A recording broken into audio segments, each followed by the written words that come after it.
Pecat. Satu kata itu pantas dan layak disematkan kepada pelatih Patrick Kluivert yang memimpin tim Indonesia dalam pertandingan kualifikasi Piala Dunia Zona Asia, di mana Indonesia menelan kekalahan setengah lusin gol dari Jepang semalam di Osaka. Pertandingan tersebut mengakhiri ke-6 tim yang ada di grup C dengan masing-masing memainkan 10 pertandingan semalam. Ya, total 10 pertandingan dimainkan, dan tadi malam termasuk pertandingan yang dimainkan antara Arab Saudi dan Australia. Bagi semua rekan sahabat Rai Soccer TV, selalu dan tetap setia bersama Bung Yes. Tentu saja jangan lupa like, comment, share, and subscribe.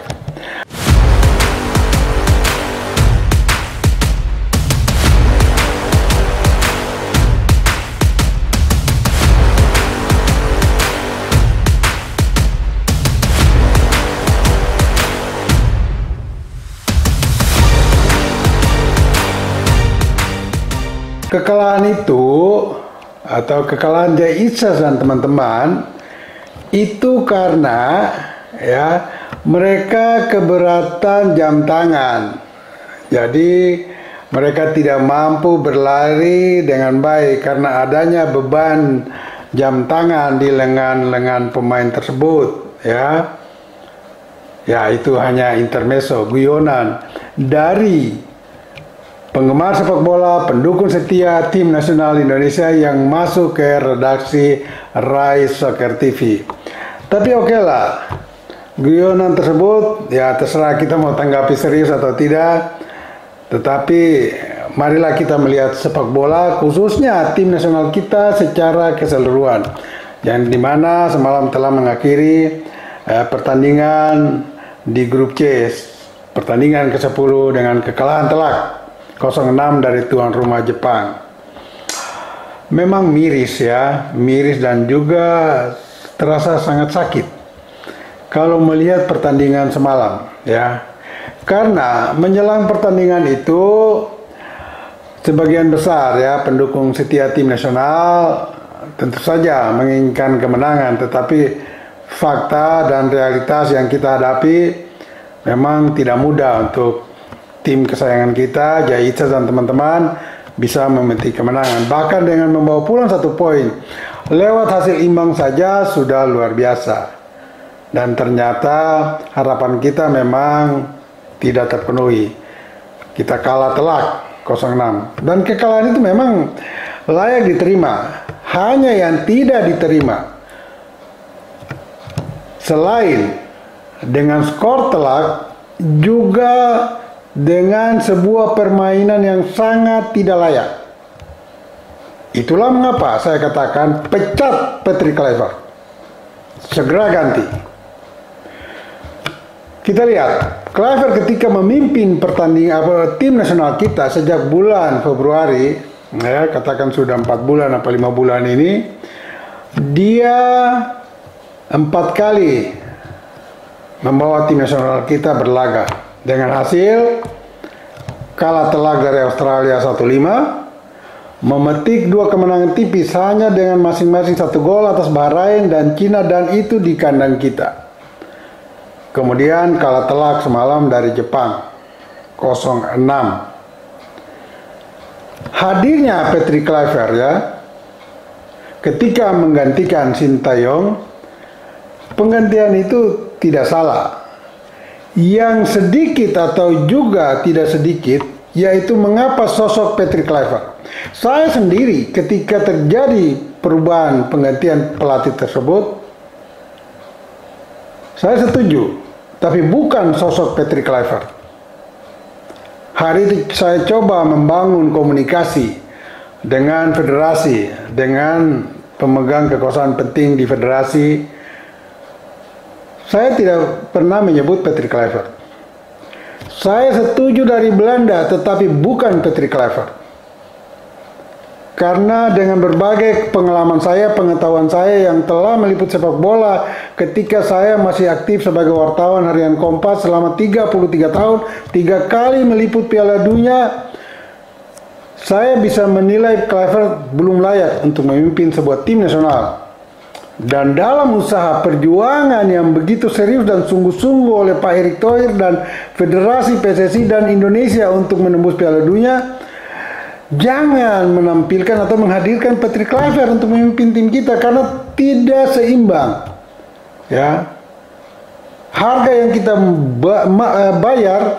kita bayar untuk membangun tim nasional kita harus berbanding terbalik dengan seorang pelatih yang memang sangat layak mumpuni untuk mengangkat prestasi kita, apalagi diikuti dengan naturalisasi pemain-pemain keturunan. Sebetulnya langkah yang sudah diambil oleh PSSI ini sangat baik ya, menaturalisasi dengan target jangka pendek tentunya. Karena adanya perubahan jatah Piala Dunia bagi beberapa atau kelima konfederasi di mana ada penambahan peserta di putaran final dan zona Asia mendapat 8,5 jatah, dan ini tentu ada membuka peluang bagi tim-tim yang selama ini belum pernah mengecapi merasakan nikmatnya putaran final Piala Dunia masih punya peluang, termasuk Indonesia, apalagi dengan dinaturalisasikan beberapa pemain keturunan tersebut. Dan kita kembali, ketika Kluivert akhirnya ditunjuk PSSI, ya sudah. Kami kan orang outsider, hanya bisa menyampaikan pendapat, kritik, saran, tetapi keputusan ada di tangan federasi. Federasi sudah memutuskan, mari kita dukung bersama, dan saya dukung.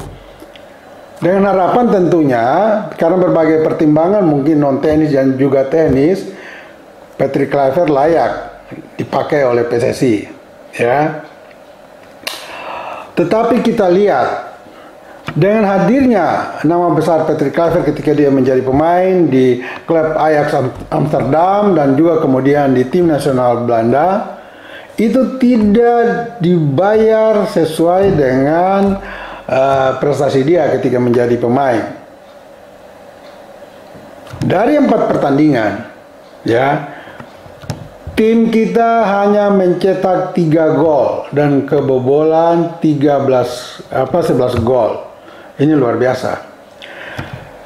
Kalau Patrick memang sangat qualified, sangat capable sebagai pelatih, dia sudah harus memperhatikan, ya ini pendapat saya.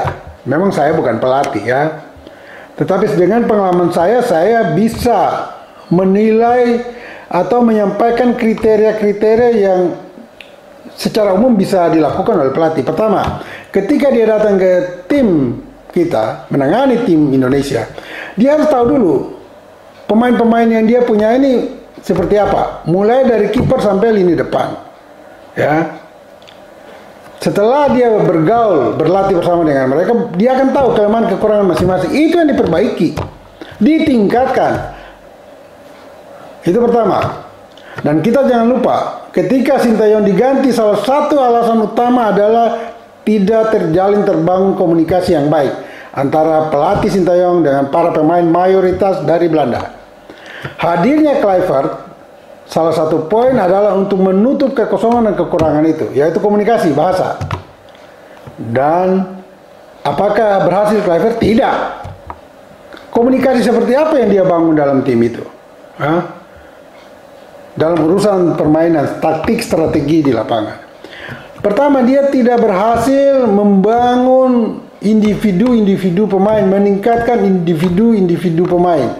Kedua, dia tidak bisa membangun tim itu untuk menjadi sebuah tim yang tampil konsisten dan meyakinkan sehingga membawa harapan bagi Indonesia bisa menembus Piala Dunia. Dari 4 pertandingan, konsisten bermain dengan pola yang sama, bahkan menurun. Tidak ada serangan, ya, tidak ada pertahanan yang memang betul-betul diandalkan. Contoh, kalau Patrick Kluivert lebih baik daripada Sintayong karena dia bisa berkomunikasi dengan baik, dia bisa menerapkan strategi taktik sesuai dengan pola yang dianut secara umum oleh sepak bola Belanda, yaitu total football. Dia bisa memainkan itu kalau memang dia hebat. Ya, mengapa tidak? Dia punya semua kok. Mayoritas 90%, 95% pemain dari Belanda. Dia bisa membangun itu. Tapi apa yang terjadi? Permainan tim kita mulai dari kalah 1-5 dari Australia, menang 1-0 atas Bahrain, juga 1-0 atas Cina, kemudian kalah telak semalam dari Jepang. Tidak ada permainan total football itu, omong kosong. Omong kosong. Bahkan semalam dia menerapkan strategi yang memang ya tidak perlu seorang Patrick Kluivert. Mungkin cukup pelatih lokal, pelatih Indonesia, katakan Jackson Tiago, Aji Santoso, Rahmat Darmawan, Bambang Nuryansyah, cukup untuk sebuah pertandingan melawan Jepang semalam. Tidak perlu Patrick Kluivert dibayar mahal dengan paket segala macam. Nggak perlu, iya kan? Ngapain Patrick Kluivert kalau hanya Indonesia main seperti itu? Coba lihat, melawan Bahrain dan Cina dia pakai pola 3-4-2-1. Ini oke lah, ada sedikit menyerang, walaupun dia keluar dari pakem 4-3-3 yang sangat dianut oleh sepak bola Belanda. Semalam dia memainkan sebuah pola formasi strategi yang benar-benar itu sangat memalukan Belanda. 5-4-1. Pengalaman saya tim nasional Belanda atau klub juga Belanda tidak pernah menganut sepak bola formasi 4-5-1 atau 5-4-1 itu. Tidak pernah. Kok dengan enaknya Kluivert memainkan pola itu? Ini apa? Jangan dia pikir masyarakat sepak bola itu bodoh semua di sepak bola, tidak ngerti mau main pola apa aja. Orang Indonesia tidak ngerti kok. Tidak, Kluivert. Anda salah besar. Kalau Anda mau mainkan pola bertahan, ya sekali lagi, Anda sudah harus tahu, tim itu tidak mutlak bertahan 90 menit. Harus ada waktu momentum yang mereka juga bisa counter. Tidak ada, secara statistik semalam tidak ada satu tembakan pun ke gawang Jepang. Bahkan yang lebih konyol, kita bermain bertahan tetapi kita 3 kali offside. Jepang yang bermain sangat ofensif tidak pernah kena offside. Konyol betul-betul. Ya. Coba bayangkan, dia memainkan pola 5-4-1 semalam. Kalah juga 6-0. Dan konyol kedua, ya. Dia memainkan beberapa pemain yang belum layak sebagai starter. Katakan Beckham Putra. Ini pemain bagus ketika melawan Cina, ketika dia tampil hanya sekitar 20 menit terakhir. Tetapi dia belum layak, belum pantas untuk sebagai starter di pertandingan yang sangat penting ini. Karena kita masih punya perjalanan. Kita masih ada nanti masuk ke putaran keempat. Di putaran keempat inilah Patrick dari sekarang sudah harus menyiapkan kerangka tim intinya. Bukan seperti tim tadi malam, tim acak-acakan. Yance Sauri yang belum pernah main, dimainkan sebagai starter. Calvin Verdong dicadangkan. Oke, ada beberapa pemain yang mungkin kurang fit atau sakit atau berhalangan. Yang menjadi pertanyaan lagi, mengapa Jordi Amat kalau dia bermain dengan pola bertahan, Jordi Amat tidak dimainkan sama sekali? Dia ada di line up. Ya sorry to say, kalau saya katakan apakah ada Belanda sentris di sana, Jordi datang dari Spanyol. Ini juga pertanyaan harus dia jawab. Mengapa Jordi Amat yang begitu penting di klubnya Johor Darul Taksim di Malaysia, tetapi di tim nasional Indonesia diabaikan oleh Patrick Kluivert? Memainkan dia sebagai cadangan aja tidak. Padahal Kluivert semalam main dengan pola bertahan. Rizky Ridho mungkin berhalangan, tidak ada di line up, ya. Tetapi ada Jordi Amat, berikanlah ke dia kesempatan. Ya 10, 15, 20 menit terakhir, oke. Tapi sama sekali tidak. Ini juga pertanyaan yang terselubung, yang tidak banyak orang melihat ini.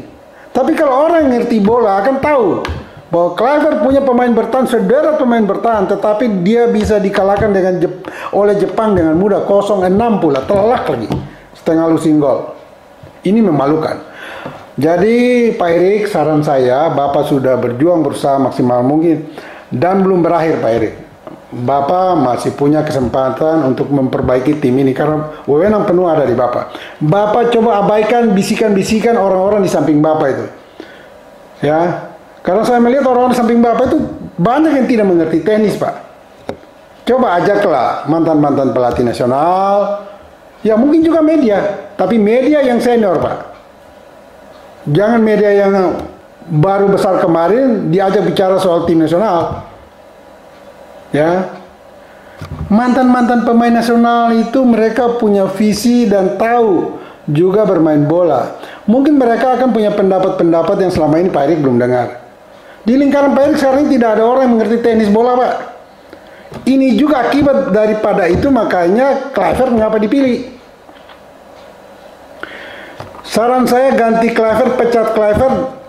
Tim kita masih punya 4 bulan menuju Oktober untuk bertarung di putaran keempat.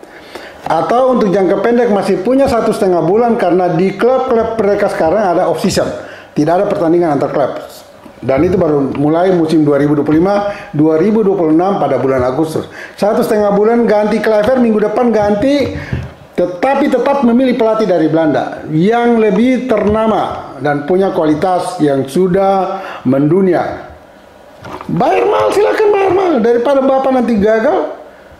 Dari sekarang pelihara barang yang tidak bermutu, ujung-ujungnya gagal juga, Pak.